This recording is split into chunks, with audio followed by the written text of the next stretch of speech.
अभी तक हम लोगों ने जो है भारत की स्थिति के बारे में ये पढ़ लिया कि भारत जो है किस देशांतर पर स्थित है, ठीक, किस अक्षांश में स्थित है, किस देशांतर पर स्थित है, पूरे के पूरे जो है वो गोले पर, आपके पूरे की पूरी पृथ्वी पर जो है वो कहाँ पर स्थित है। ये सारी चीजें अभी तक हम लोगों ने पढ़ लिया है कि पूरा का पूरा जो है आपका भारत वो उत्तरी गोलार्ध में स्थित है या उत्तरी अक्षांश के साइड में है और पूर्वी गोलार्ध पर स्थित है। इसकी स्थिति को हम लोगों ने पढ़ लिया कि 8 अंश 4 मिनट उत्तर से जो है 37 अंश 6 मिनट उत्तरी अक्षांश पर इसकी मुख्य भूमि स्थिति है। 68 अंश 7 मिनट से और 97 अंश 25 मिनट जो है पूर्वी देशांतर के बीच में इसकी मुख्य स्थिति है। अंडमान निकोबार की जो है दक्षिणतम स्थिति जो है वो कहाँ पर है, ये सारी चीजों का अध्ययन जो है हम लोग कर चुके हैं, ठीक।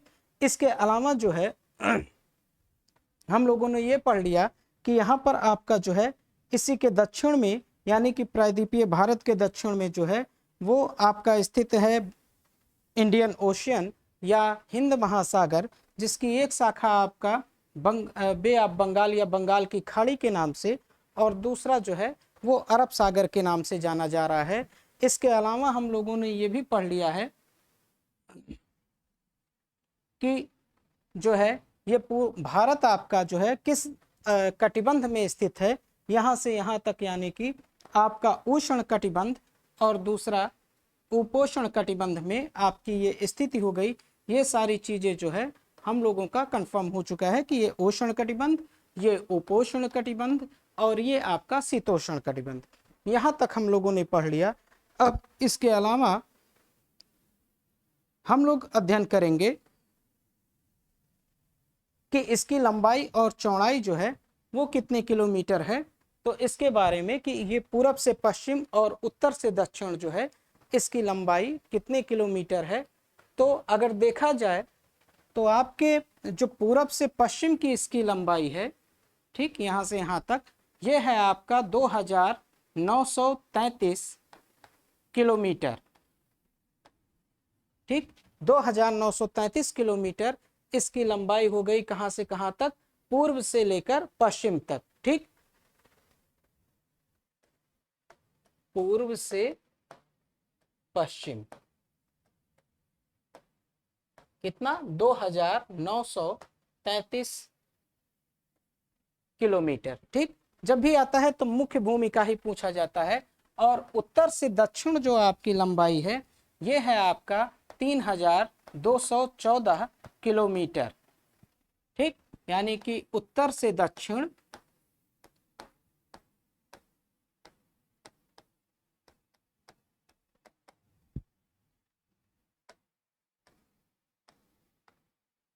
किलोमीटर।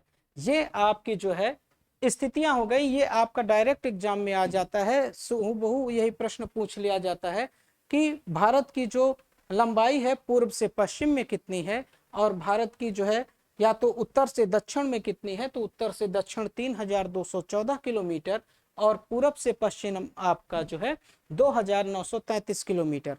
कभी कभी एग्जाम में ये भी आ जाता है कि उत्तर से दक्षिण और पूरब से पश्चिम की लंबाई में कितने किलोमीटर का अंतर है। तो आप जो है 3214 में से 2933 को घटा दीजिएगा, आपका आंसर आ जाएगा 11 में से 3 गया 8 और फिर 281 किलोमीटर जो है वो अंतर कितना है आपके उत्तर और दक्षिण तथा पूर्व और पश्चिम में, ठीक।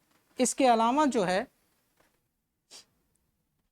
आपका क्षेत्रफल पूछा जाता है कि भारत का जो है वो क्षेत्रफल कितना है। तो क्षेत्रफल ये रटने वाली चीजें हैं। क्षेत्रफल वो है आपका 32,87,263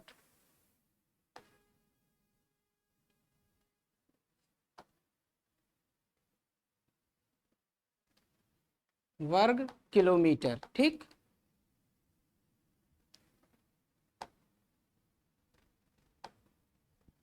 कितना है क्षेत्रफल, 32,87,263 वर्ग किलोमीटर। ये आपकी जो है वो क्या है, क्षेत्रफल। लेकिन एक चीज और ध्यान रखिएगा कि इसी 32,87,000 में आपका ये भी क्षेत्र है जो आपका आक्साई चीन कहलाता है। ठीक, ये वाला पॉइंट जो आपका क्या है, आक्साई चीन है, जिसे सॉरी पीओके है, पीओके पाक अधिकृत कश्मीर। ठीक, तो पीओके या पाक अधिकृत जो कश्मीर है, पीओके ही लिखिए, वो है आपका 78,114 वर्ग किलोमीटर है। ये कितना है, 78,114 वर्ग किलोमीटर वाला एरिया इसी 32,87,000 में शामिल है। इधर का ये हिस्सा जो चीन ने अपने कब्जे में ले लिया था, जो कहलाता है आक्साई चीन, आक्साई चीन, ये भी आपका इसी में शामिल है। तो ये भी एरिया आपका हो गया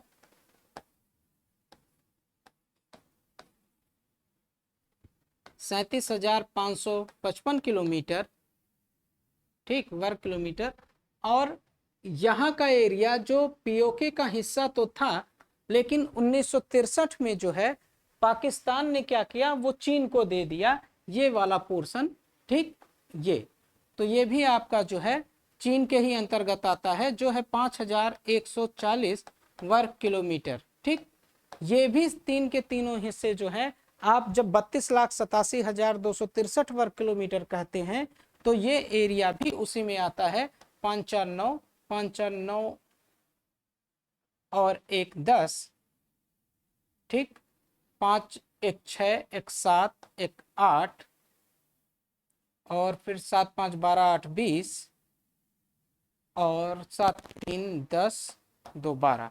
ठीक, ये कितना हो गया आपका, 1,20,809 वर्ग किलोमीटर। ये भी किसमें शामिल है, 32,87,263 वर्ग किलोमीटर में। ठीक, तो अगर पूछता है अब भारत का, तो आप 32,87,263 वर्ग किलोमीटर बताइएगा कितना पूरे का पूरा है। इसमें पीओके भी शामिल है, आक्साई चीन भी शामिल है, और वो क्षेत्र भी शामिल है जो पाकिस्तान ने चीन को दे दिया। ठीक, इसी के नीचे जो क्षेत्र है आपका ये वाला पोर्शन, ये वाला, ठीक, ये है आपका सियाचिन ग्लेशियर। ठीक,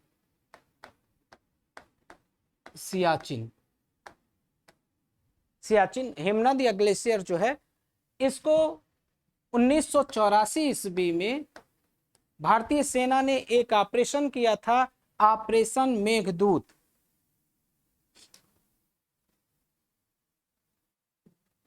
ये हटाते हैं, ठीक, किया ऑपरेशन मेघदूत। किसके द्वारा किया गया, भारतीय सैनिकों के द्वारा। कब, 1984 ईस्वी में ये किया जाता है ऑपरेशन मेघदूत, और उसके द्वारा पाकिस्तानी सैनिकों को इस सियाचिन हिमनद से जो है वो खदेड़ा जाता है, भगाया जाता है। तो एक प्रश्न आता है कि ऑपरेशन मेघदूत किसके द्वारा किया गया, तो भारतीय सैनिकों के द्वारा। कब किया गया, 1984 में। और इससे लाभ क्या हुआ कि सियाचिन जो है वो भारत के कब्जे में आ गया, और वर्तमान का सबसे ऊंचाई पर स्थित युद्ध क्षेत्र जो है आपका कोई है, तो वो है आपका सियाचिन। ठीक, ये तो हो गया आपके क्षेत्रफल के बारे में। लेकिन जब आप क्षेत्रफल के बारे में भारत को देखते हैं तो पूरे के पूरे विश्व के दृष्टि से देखना पड़ता है, और पूरे के पूरे विश्व में इसका जो है 7वां स्थान है। या आप देखते हैं कि क्षेत्रफल में जितना भी क्षेत्रफल में स्थलीय भाग है, उसका भारत का जो क्षेत्र है वो है 2.4%। ठीक, 2.4% ही भारत में है पूरे के पूरे विश्व का। अगर क्षेत्रफल की दृष्टि से देखते हैं तो 7वें स्थान पर जब है, तो पहले के 6 आपको पता होना चाहिए, ये अक्सर एग्जाम में आता रहता है। तो पहले नंबर पर आपका रूस है, ठीक, रूस, और दूसरे नंबर पर कनाडा, तीसरे नंबर पर अमेरिका,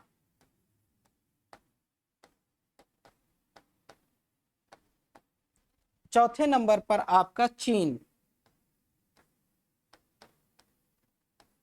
ठीक, 5वें नंबर पर है ब्राजील, 6वें नंबर पर ऑस्ट्रेलिया,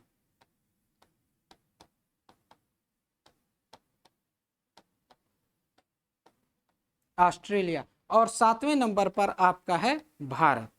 ठीक, ये इतना तो दे दिया जाता है या इतना पूछा जाता है कि क्षेत्रफल में भारत से बड़े देशों के नाम बताएं, या क्षेत्रफल में भारत से बड़े देश कौन कौन से हैं, या निम्न में से कौन सा देश भारत से बड़ा नहीं है। तो आपको ये क्रम याद रखना पड़ेगा कि रूस है 1 पर, 2 पर कनाडा, 3 पर अमेरिका, 4 पर चीन, 5 पर ब्राजील और 6 पर ऑस्ट्रेलिया, 7 पर भारत। अगर इससे आगे जाते हैं तो 8वें नंबर पर आपका जो है अर्जेंटीना है। ठीक, फिर यहाँ आपका 9वें नंबर पर कजाकिस्तान है,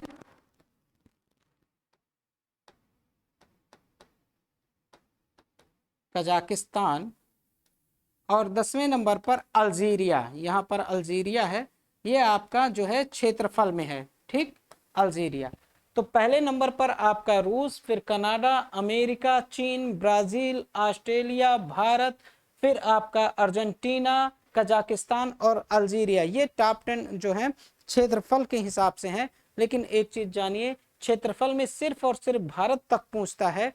एक तो ये कि कितने प्रतिशत जो है क्षेत्र भारत में स्थित है पूरे विश्व का, तो 2.4% है। और कौन कौन से इससे बड़े देश हैं, तो आपके भारत जो है, भारत से बड़े देश आपके एक क्रम जो हमने लिखा कि रूस है, कनाडा, अमेरिका, चीन, ब्राजील, ऑस्ट्रेलिया और भारत। ये इतने जो हैं आपके क्षेत्रफल के अनुसार जो है बड़े देश हैं। जब आप क्षेत्रफल के अनुसार देखते हैं तो इसके बाद फिर इसी में आप जो है जनसंख्या भी दूसरा फैक्टर होता है कि जनसंख्या के अनुसार जो है भारत में भारत कौन से स्थान पर है जनसंख्या में, या कितने प्रतिशत लोग जो है भारत में निवास करते हैं। तो आप जानिए कि 17.5% जो है, 17.5% ये क्या कर रहे हैं, जनसंख्या के अनुसार जो है भारत में निवास कर रहे हैं जनसंख्या में। ठीक, और ये जो था आपका, ये था क्षेत्रफल का, क्षेत्रफल। अब जनसंख्या के अनुसार अगर आप देख रहे हैं तो कितना, 17.5% जो है लोग भारत में निवास कर रहे हैं पूरे विश्व का। और पहले स्थान पर अगर किसी का नाम है तो वो है चीन। ठीक, चीन जो है जनसंख्या में पहले स्थान पर है, और दूसरे स्थान पर आपका किसका नंबर आता है, भारत का। ठीक, पहले स्थान पर चीन, दूसरे स्थान पर भारत, तीसरे स्थान पर जो है अमेरिका। एक चीज ध्यान रखिएगा, अमेरिका जो है जनसंख्या और क्षेत्रफल दोनों में तीसरे स्थान पर है। ठीक, 17.5% लोग अगर भारत में हैं तो 19.3% लोग चीन में हैं। ठीक, और जो है अमेरिका में 4.48% लोग जो हैं वो अमेरिका में है। इसके बाद अगर चौथा स्थान किसी का आता है तो वो है आपका इंडोनेशिया। कौन सा है, इंडोनेशिया। यहाँ 3.36% जो है लोग निवास करते हैं। और 5वें स्थान पर फिर आपका जो है ब्राजील का नंबर आता है कि 5वें नंबर पर ब्राजील है। यहाँ जो है 2.48% लोग जो हैं वो निवास कर रहे हैं। ठीक, 2.48% यहाँ पर ब्राजील में। एक चीज और, कभी कभी ये प्रश्न आपको जो है बचाने के लिए पूछ सकता है कि निम्न में से कौन सा देश जनसंख्या और क्षेत्रफल में तीसरे स्थान पर है। वो कुछ नहीं कहेगा, दो का दोनों जो है समाहित कर देगा कि जनसंख्या और क्षेत्रफल। तो आपका जनसंख्या और क्षेत्रफल में तीसरे स्थान पर अमेरिका, या 5वें स्थान पर कौन है, तो 5वें स्थान पर आपका जो है ब्राजील, क्षेत्रफल में भी और जनसंख्या में भी। ठीक, ये कंसेप्ट एक हो गया कि जनसंख्या और क्षेत्रफल के अनुसार भारत की स्थिति क्या है पूरे के पूरे विश्व में। ठीक, इसके बाद जो है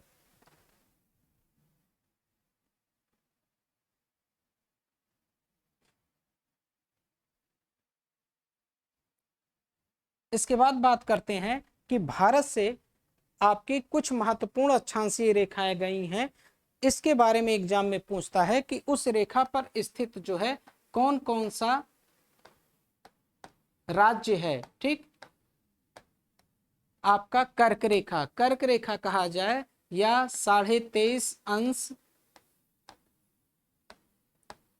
उत्तरी अक्षांश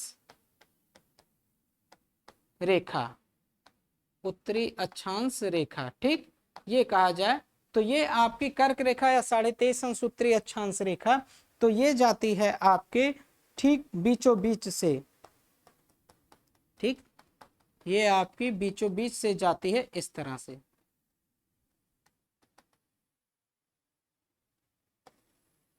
ये 23.5 अंश उत्तरी अक्षांश रेखा ये बीचों बीच से जाती है। तो ये पहले स्थान पर आपका गुजरात आता है, दूसरे पर राजस्थान है, तीसरे पर मध्य प्रदेश है, चौथे पर छत्तीसगढ़ है, पांचवें पर झारखंड है, छठवें पर पश्चिम बंगाल है, सातवें पर त्रिपुरा है और आठवें पर मिजोरम।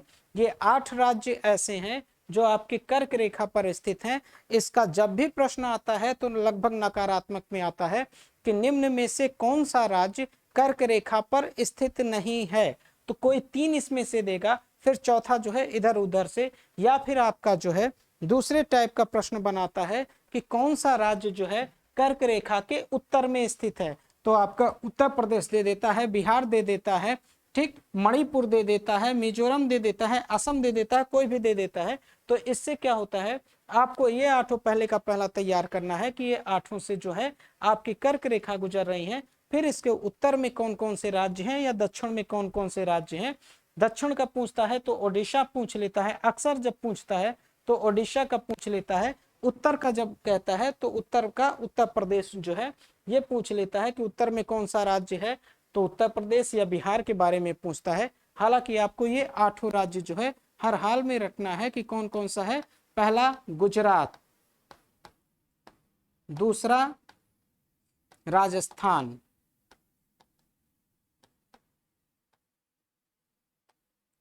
तीसरा मध्य प्रदेश, चौथा छत्तीसगढ़,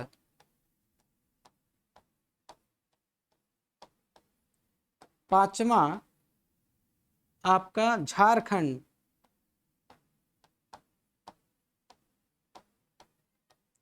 छठवां पश्चिम बंगाल, सातवां त्रिपुरा और आठवां मिजोरम, मिजोरम, ठीक। या फिर प्रश्न कभी कभी ये कह देता है इसमें कि निम्न में से पूर्वोत्तर का वो कौन सा राज्य है जो कर्क रेखा पर स्थित है, तो त्रिपुरा या मिजोरम में से कोई एक ऑप्शन दे देता है, ठीक। या फिर दूसरे टाइप का प्रश्न जो है इससे ये पूछता है कि इसके जो है लोकेशन पूछ लेता है, यहाँ के किसी जिलों के बारे में पूछ लेता है, तो जो है कि कौन से जिले कहाँ पर हैं। ये बहुत जब गहराई से पूछना चाहता है तब ये पूछता है कि कौन से जो है आपके जिले इन राज्यों के जो है वो स्थित हैं, या उनका उत्तर से दक्षिण का क्रम लगाइए, तो 23.5 अंश आपका जो है ये हो गया उसके उत्तर या दक्षिण का, ठीक। इसके अलावा जो है इससे एक प्रश्न और पूछता है कि निम्न में से कौन सा जो है रेखा या निम्न में से कौन भारत को कृत्रिम रूप से या मानवीय रूप से जो है 2 भागों में विभाजित करता है, तो कर्क रेखा ही ऐसा है जो भारत को 2 भागों में विभाजित कर रहा है। इसके उत्तर में उत्तर जो है भारत और दक्षिण में जो है दक्षिण भारत। तो ये आपको जो है 8 के 8 राज्यों के नाम रटने हैं किसके तहत, कर्क रेखा पर जब भी स्थिति का पूछेगा तब, ठीक। इसके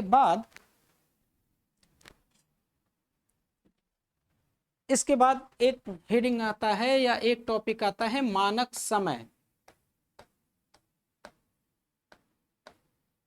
मानक समय क्या होता है? मानक समय किसी भी देश का, किसी भी, यहीं का नहीं, पूरे जो है पूरे विश्व के किसी भी देश के लिए,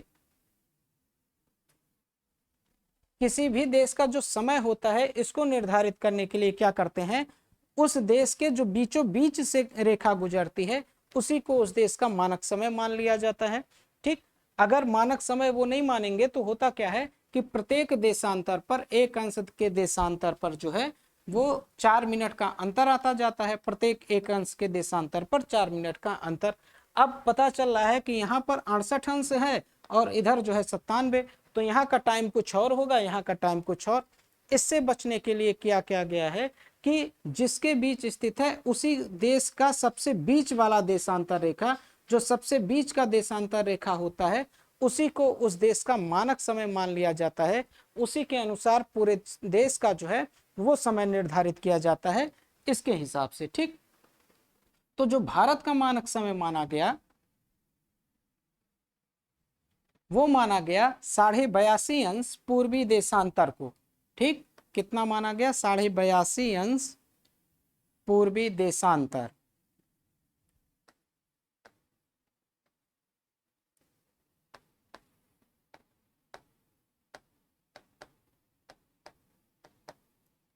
चाहे 82.5 इस तरह लिखा रहेगा, चाहे 82 अंश 30 मिनट। ठीक, पूर्वी देशांतर या 82 अंश 30 मिनट जो है पूर्वी देशांतर। ये क्या माना गया? मानक समय माना गया। क्या? भारतीय मानक समय या जो है प्रमाणिक जो है मध्याह्न रेखा माना गया। कहाँ का? भारत का। या IST इंडियन स्टैंडर्ड टाइम, तीनों में से कुछ भी आता है कि प्रमाणिक जो है मध्याह्न रेखा कौन सा है, तो 82.5 अंश। या भारतीय मानक समय रेखा कौन सा है? 82.5 अंश। या IST कौन सा है? 82.5 अंश। ठीक, पूर्वी देशांतर रेखा। दूसरा ये कि ये कहाँ से जो है खींचा गया है, कहाँ से लिया गया है पूरे देश का, ये आता है तो वर्तमान के जो है प्रयागराज के नैनी, प्रयागराज के नैनी से। ठीक, कहीं कहीं जो है इसका आंसर मिर्जापुर भी देता है, तो अगर आपके ऑप्शन में मिर्जापुर रहता है और नैनी नहीं रहता है तो मिर्जापुर लगा दीजिएगा, लेकिन अगर नैनी ऑप्शन में रहता है तो नैनी ही लगाइएगा। कि 82.5 अंश या भारत का जो है प्रमाणिक मध्याह्न रेखा या भारतीय मानक समय कहाँ से लिया गया है, तो प्रयागराज के नैनी से या तो आपके मिर्जापुर से। ठीक, अब दूसरी चीज ये कि ये रेखा किन किन राज्यों से होकर गुजर रही है, तो आपने कर्क रेखा में देखा था कि कर्क रेखा जो है वो 8 राज्यों से होकर गुजर रही है। लेकिन आपकी जो ये मध्याह्न रेखा है, प्रधान मध्याह्न रेखा या भारतीय मानक समय रेखा, या 5 राज्यों से होकर गुजर रही है। Number 1 Uttar Pradesh, number 2 Madhya Pradesh, number 3 Chhattisgarh, 4 Odisha और 5 आंध्र प्रदेश। ठीक, ये कौन कौन से राज्य हैं आपके जहां से जो है मध्याह्न रेखा गुजर रही है, तो उत्तर प्रदेश से, मध्य प्रदेश से, छत्तीसगढ़ से, ओडिशा से और आंध्र प्रदेश। ये 5 के 5 राज्य आपको जो है रट्टा मारने हैं। उत्तर प्रदेश, मध्य प्रदेश, छत्तीसगढ़,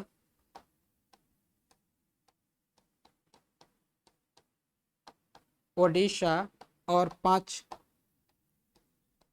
आंध्र प्रदेश। ठीक, आंध्र प्रदेश। ये 5 राज्य ऐसे हैं जहां से होकर आपका 82.5 अंश जो है वो रेखा गुजर रही है। उत्तर प्रदेश, मध्य प्रदेश, छत्तीसगढ़, ओडिशा और आंध्र प्रदेश से होकर। ठीक, अब एक चीज और आता है कि दोनों के समय में, यानी कि GMT ग्रीनविच मीन टाइम और IST इंडियन स्टैंडर्ड टाइम, या जो है ग्रीनविच रेखा और भारतीय मानक समय रेखा में कितने समय का अंतर है, कितने घंटे का अंतर है, तो यहां देखिए इसको। ठीक, अब यहां पर जो है ये आपका क्या उस दिन बताए थे लास्ट क्लास में कि 0 अंश देशांतर रेखा या ग्रीनविच रेखा या जो है प्रधान मध्याह्न रेखा जो है ये आपका हो गया, चाहे ग्रीनविच रेखा कहा जाए चाहे प्रधान मध्याह्न रेखा। ठीक, अब ये पूछता है एग्जाम में कि यहाँ से और भारत का जो मेन रेखा माना गया है यानी कि 82.5 अंश, इन दोनों में कितने घंटे का अंतर है। ठीक, इन दोनों में कितने घंटे का अंतर है, तो अगर इसका अंतर आपको निकालना है, एक तो वैसे जान लीजिए कि 5.5 घंटे का अंतर है। ठीक, 5 घंटे 30 मिनट, कैसा प्लस। ठीक, 5 घंटे 30 मिनट का अंतर है।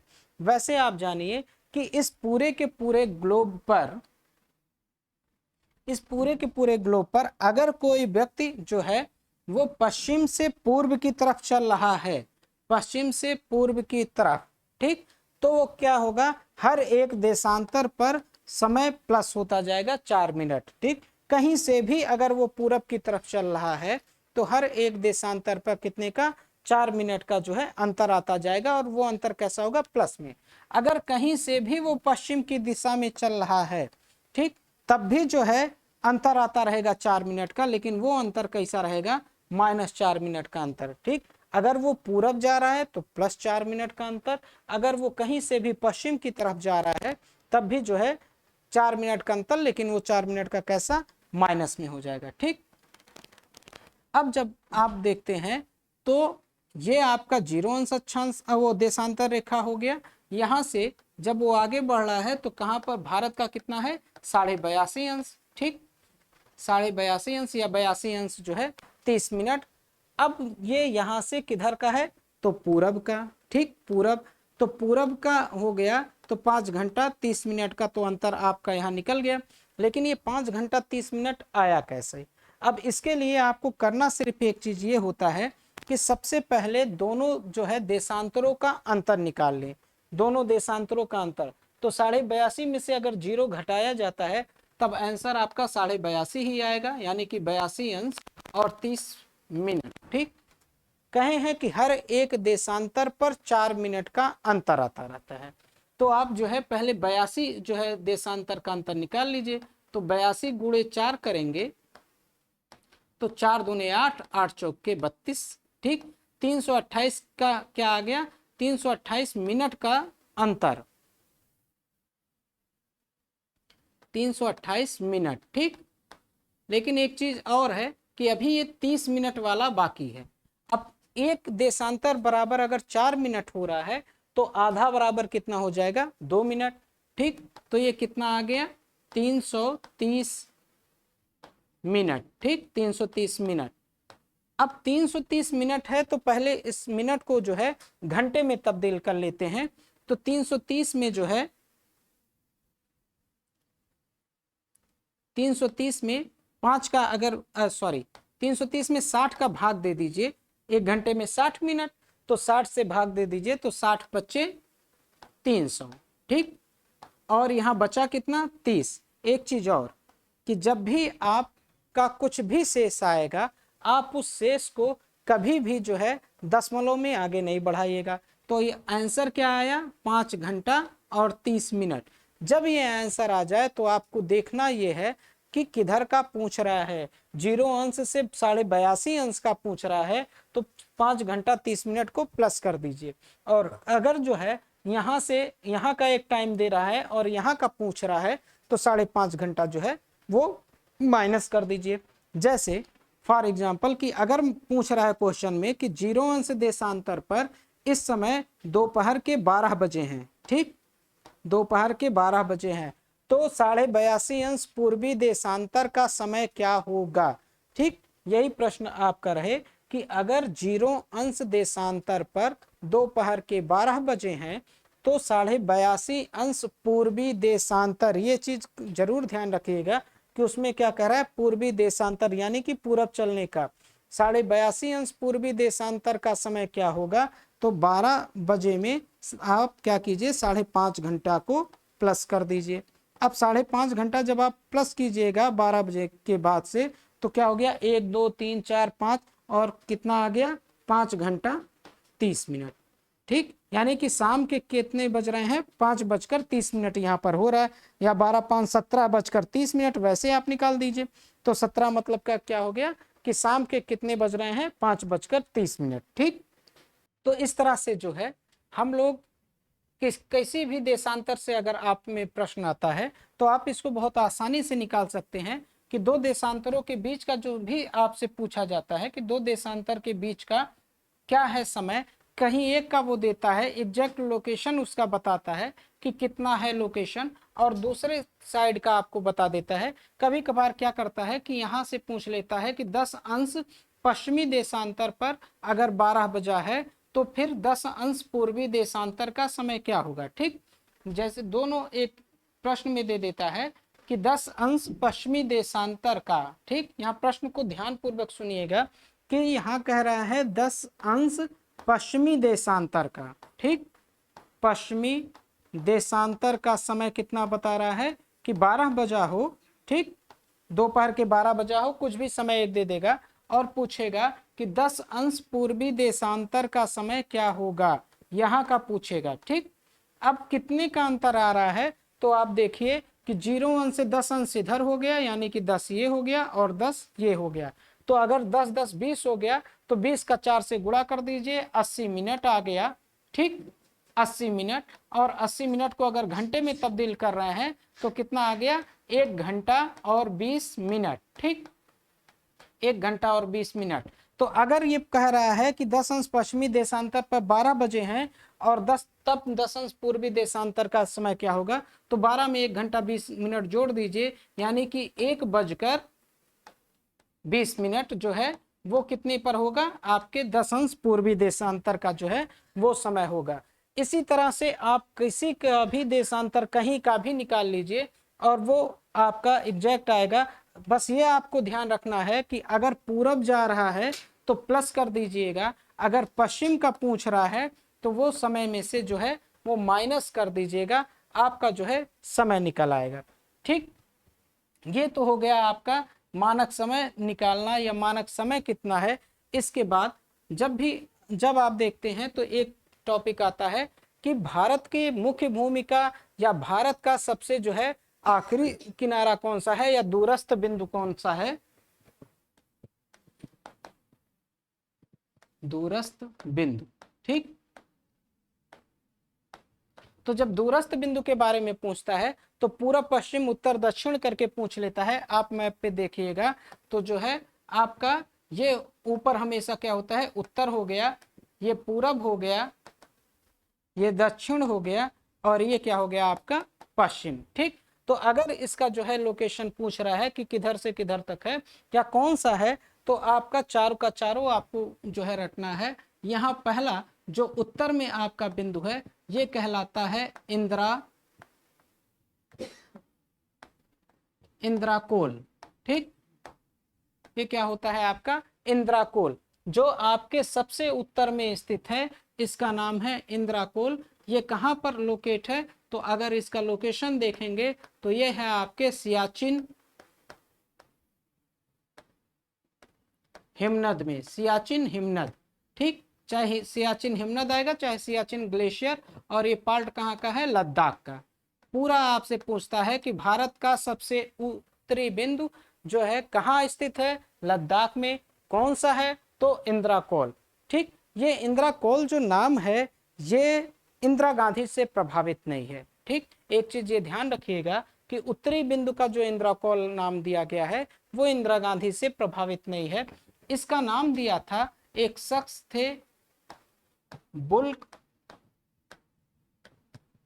वर्कमैन। ठीक, बुल्क वर्कमैन ने 1912 ईस्वी में क्या किया था, इसका नाम दिया था। किससे प्रभावित थे बुल्क वर्कमैन, तो ये प्रभावित थे देवी लक्ष्मी से। ठीक, जो लक्ष्मी हिंदू धर्म में धन की देवी मानी जाती हैं, इनसे प्रभावित थे और इन्हीं का एक नाम इंदिरा है। इससे प्रभावित होकर देवी लक्ष्मी से इन्होंने इस बिंदु का नाम रखा था इंद्राकोल।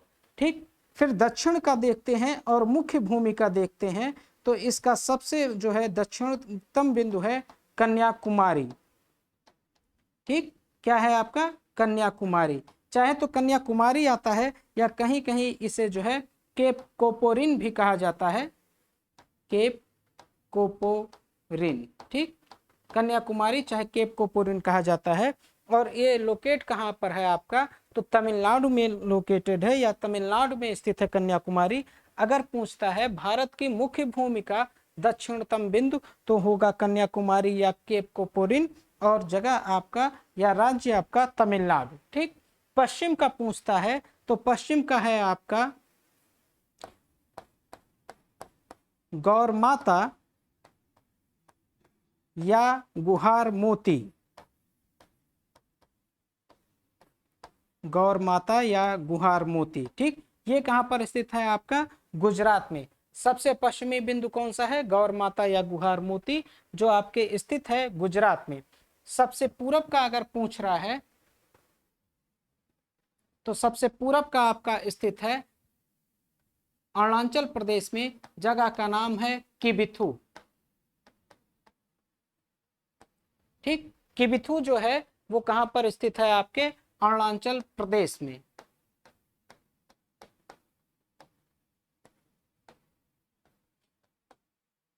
अरुणाचल प्रदेश। अब ये तो हो गया आपके मुख्य भूमिका, ठीक, कि जो भारत के मुख्य भूमिका आपका दूरस्थ बिंदु है, यानी कि सबसे जो है आखिरी में स्थित है। अगर पूर्व का पूछता है मुख्य भूमिका तो किबिथु हो जाएगा अरुणाचल प्रदेश का। पश्चिम का पूछता है तो गौर माता या गुहार मोती हो जाएगा जो गुजरात में स्थित है। उत्तर का पूछता है तो इंद्रकोल हो जाएगा जो सियाचिन हिमनद पर स्थित है। और दक्षिण का पूछता है तो कन्याकुमारी या केप कोपोरिन हो जाएगा जो आपके तमिलनाडु पर स्थित है। लेकिन अगर प्रश्न में आपकी मुख्य भूमि नहीं देता है और प्रश्न पूछता है कि भारत का दक्षिणतम बिंदु कहाँ स्थित है, तब आप जो है दक्षिणतम बिंदु लगाएंगे, वो लगाएंगे इंदिरा पॉइंट। ठीक, इंदिरा पॉइंट। इंदिरा पॉइंट कहां पर स्थित है? ये आपका अंडमान निकोबार है। अंडमान निकोबार का सबसे नीचे जो पार्ट है वो है आपका ग्रेट निकोबार। ठीक, ग्रेट निकोबार। इस ग्रेट निकोबार पे जो है आपका इंदिरा पॉइंट स्थित है। ये इंदिरा पॉइंट जो है ये इंदिरा गांधी से प्रभावित रहा है, क्योंकि पहले इसका नाम था पिग्मेलियन पॉइंट। कहीं कहीं पिग्मेलियन मिलता है और कहीं कहीं इसका नाम पार्सन पॉइंट मिलता है, पार्सन पॉइंट। ठीक, 1984 ईस्वी में इंदिरा गांधी के निधन के बाद इस पॉइंट का नाम रखा गया इंदिरा पॉइंट।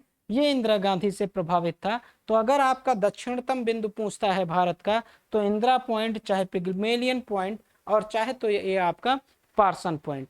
ये आपका पूरा का पूरा हो गया जो आपकी स्थिति हो गई, या आपके दूरस्थ जो बिंदु हो गए इनकी स्थिति हो गई कहाँ की?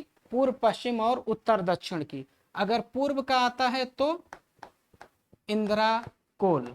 ठीक, पूर्व आ रहा है तो इंदिरा कोल। कहां पर है आपका? सियाचिन हिमनद। इस तरह से अगर आप बनाकर पढ़ लेंगे तो आपको हमेशा याद रहेगा सियाचिन हिमनद।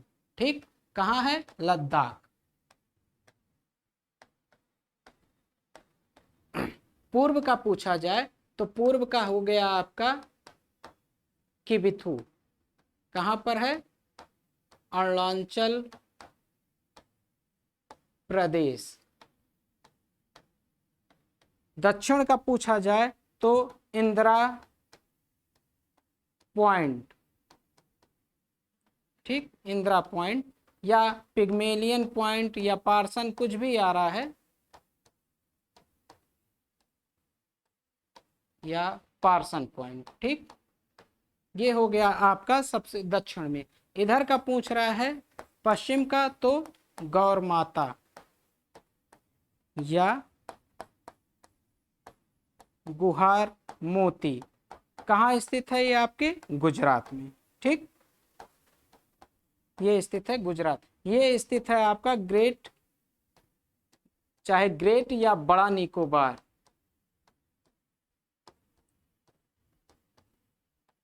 अब इसी दक्षिण के साइड का ही आप एक लिख लीजिएगा नीचे कि मुख्य भूमिका, मुख्य भूमिका दक्षिणतम बिंदु कौन सा है आपका? कन्याकुमारी। ठीक, कन्याकुमारी या केप कोपोरिन। ठीक, कन्याकुमारी या केप कोपोरिन। ये कहाँ स्थित है? आपके तमिलनाडु में। तमिलनाडु। ठीक, ये आप अगर इस तरह से तैयार कर लेते हैं तो ये आपके जो है दूरस्थ बिंदुओं का एकदम से तैयार होगा। अक्सर जो है एक प्रश्न आता रहता है और जब भी पूछता है तो ये पूछता है कि आपका जो है दक्षिणतम बिंदु कहाँ स्थित है। ग्रेट या बड़ा निकोबार के बारे में पूछता है, या फिर आपका जो है उत्तरतम बिंदु के बारे में कि पूछेगा कि उत्तरतम बिंदु कहाँ स्थित है, तो आपके सियाचिन हिमनद में। ठीक, ये तो हो गया आपके दूरस्थ बिंदुओं के बारे में। इसके बाद अगर हम देखते हैं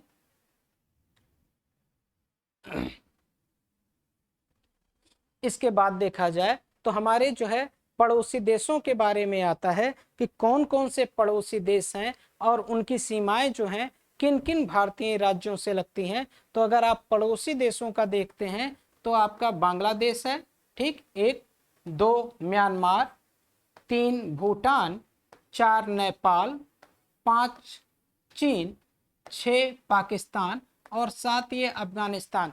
ये ऐसे पड़ोसी देश हैं जिनकी सीमा कहाँ से लग रही है, स्थल से लग रही है, यानी कि स्थलीय पड़ोसी देश जो हैं ये आपके ऐसे 7 देश हैं। और जलीय में आपका जो है वो श्रीलंका है एक ये, और दूसरा इधर आपका जो है इंडोनेशिया है, जो आपके पड़ोसी देश हैं। अगर स्थलीय देख रहे हैं तो 7 हो गए, और अगर जलीय देख रहे हैं तो 2 से 3 है। इधर आपके जो है मालदीव है जो आपके पड़ोसी हैं, ठीक। अब जो है एक प्रश्न ये आता है कि जो जो स्थलीय जो है आपके देश हैं उनकी सीमाएं जो हैं किन किन भारतीय राज्यों के साथ लगती हैं, इस विषय पर आगे बढ़ेंगे, ठीक। तो जो है अगर पूरा का पूरा आप सीमा देखते हैं तो ये सीमा जो आपके स्थलीय सीमा है ये आपका 15,106.7 किलोमीटर की सीमा है, जो आपके स्थलीय देशों के साथ जो है वो लग रही है। कभी कभी जो है राउंड फिगर में ये आंकड़ा पूछ लेता है तो कितना हो जाता है 15,200 किलोमीटर, ठीक, 15,200 किलोमीटर। एग्जैक्ट है आपका 15,106.7 किलोमीटर, और राउंड फिगर में पूछता है तो 15,200 किलोमीटर। अब एक चीज और ध्यान रखिएगा कि कौन कौन सी सीमाएं ऐसी हैं, ठीक, कौन कौन देशों के साथ ऐसे राज्य हैं जो लग रहे हैं, और सबसे बड़ी से छोटी की तरफ कौन सा है। तो सबसे पहले स्थान पर जो आपका पड़ोसी आता है जिसकी सीमा सबसे लंबी है वो है आपका नंबर 1 बांग्लादेश। कौन सा है, नंबर 1 बांग्लादेश। इसके और भारत के बीच में जो सीमा रेखा है या दूरी जो है वो 4,096.7 किलोमीटर लंबी है, ठीक। बांग्लादेश ये आपका जिसकी सीमा कितनी लंबी हो रही है 4,096.7 किलोमीटर। और जो भारतीय राज्य हैं जो इससे लग रहे हैं वो 5 हैं। नंबर 1 पर देखिएगा तो वेस्ट बंगाल, पश्चिम बंगाल आ रहा है, 2 पर मेघालय आ रहा है, असम है, त्रिपुरा है और मिजोरम। ये 5 राज्य ऐसे हैं जिनकी सीमा किससे लग रही है, बांग्लादेश से।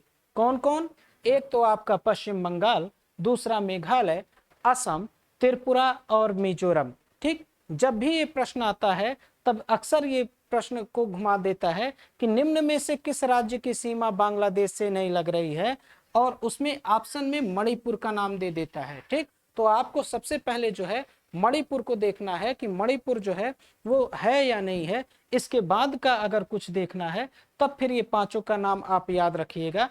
मणिपुर को निकालना रहता है हमेशा, यानी कि मणिपुर जो है वो बांग्लादेश की सीमा के साथ नहीं लगता है, ठीक। तो लग कौन कौन से रहे हैं, ये 5 राज्य आपके लग रहे हैं। पहला पश्चिम बंगाल, दूसरा मेघालय, तीसरा असम, चौथा त्रिपुरा और 5वां आपका मिजोरम, ठीक। अब एक चीज और ये प्रश्न आता है कि किस देश के साथ सबसे लंबी जो है स्थलीय सीमा है। तो सबसे लंबी स्थलीय सीमा वाला देश आपका बांग्लादेश है, जिससे आपके 5 राज्य लग रहे हैं। नंबर 2 पर आता है आपका चीन, ठीक। चीन जो है वो नंबर 2 पर आ रहा है, कितना है 3,488 किलोमीटर। भारत और चीन की सीमा जो है कितनी लंबी है, 3,488 किलोमीटर लंबी है। अब यहाँ से कौन कौन से राज्य लग रहे हैं, तो अगर राज्य का देखते हैं तो पहला हिमाचल प्रदेश नंबर 1, नंबर 2 उत्तराखंड, ठीक। फिर नंबर 3 आपका सिक्किम, क्योंकि बीच में ये आपका नेपाल देश आ जाता है तो नेपाल से सारी सीमाएं लग जाती हैं, यहाँ आपके चीन से नहीं लग पाती हैं। तो नंबर 3 पर आपके सिक्किम है, और नंबर 4 पर जो है वो अरुणाचल प्रदेश। 4 राज्य ऐसे हैं जिनकी सीमा कहाँ से लग रही है, आपके चीन से हिमाचल प्रदेश, उत्तराखंड, सिक्किम और अरुणाचल प्रदेश। ठीक, इसके अलावा एक केंद्र शासित प्रदेश है आपका ये लद्दाख। लद्दाख जो है इसकी सीमा किससे लग रही है? चीन से। तो 4 केंद्र शासित प्रदेश हिमाचल प्रदेश, उत्तराखंड, सिक्किम और जो है अरुणाचल प्रदेश, इसकी सीमा जो है चीन के साथ, और एक केंद्र शासित प्रदेश लद्दाख की सीमा जो है ये भी आपके चीन के साथ लग रही है। ठीक, ये तो हो गया 2 देशों के बारे में। सबसे पहले नंबर पर बांग्लादेश और दूसरे नंबर पर क्या है आपका चीन, जिसकी सीमा जो है आपके भारत के साथ लग रही है। इसके आगे कल और अध्ययन करेंगे कि कौन कौन सी सीमाएं लग रही हैं। धन्यवाद।